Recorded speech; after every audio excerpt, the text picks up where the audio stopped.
السلام عليكم ومرحبا بكم في قناتي سامو بيوتي. اليوم جبنا المحل قماش تاع ديرماكتيف، قلت نشاركه معاكم ونوري لكم حتى طريقة الاستعمال ديالو.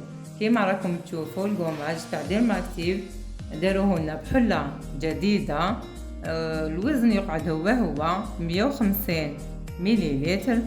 وكيما نعرفوا ديرماكتيف فيه بزاف لي برودوي، فيه لي ماسك، الغسول، فيه ديماكيون، فيه جميع انواع تاع البشره.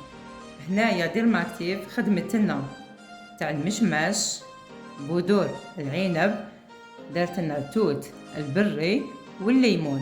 انا هادو هما اللي وفرناهم للمحل، يمكن فيهم اكثر انواع من بعد نشوف.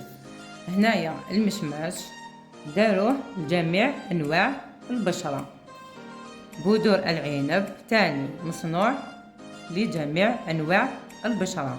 المشماش ينحي الجلد الميت ويدير ويبيض الوجه، وهذا تاع البذور العنب تاني ينحي الجلد الميت ويدير لابريونس الوجه. تاع الليمون اللي يعانوا في البشره ديالهم من نقاط السوداء، يعني كيما نعرفوا اللي تكون عندهم لابو غراس دائما تلقاو عندهم لي بوان نوار في النيف ديالهم، هذا راح يساعدكم.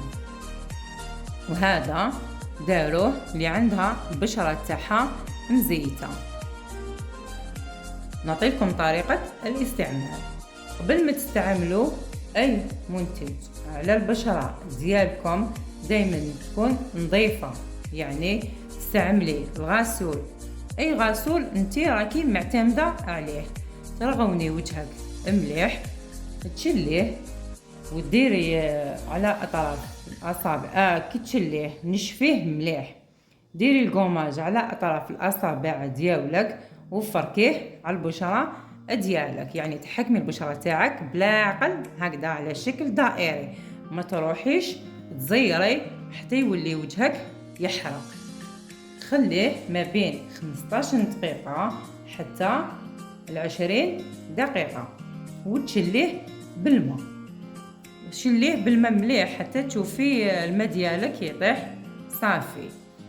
انا برك حبيت نوضح لكم طريقة الاستعمال وباش مصنوع.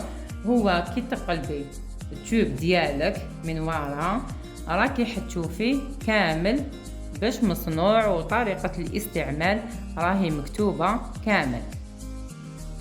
وهكذا بعد ما قلت لكم كي غسلتوا الوجه ديالكم نشفتوه، ننصحكم مرطب دائما يكون مر الماسك او القماج او الماسك طبيعي مرطب، راح يساعدكم في اللابو تاعكم دير هذيك لابريونس.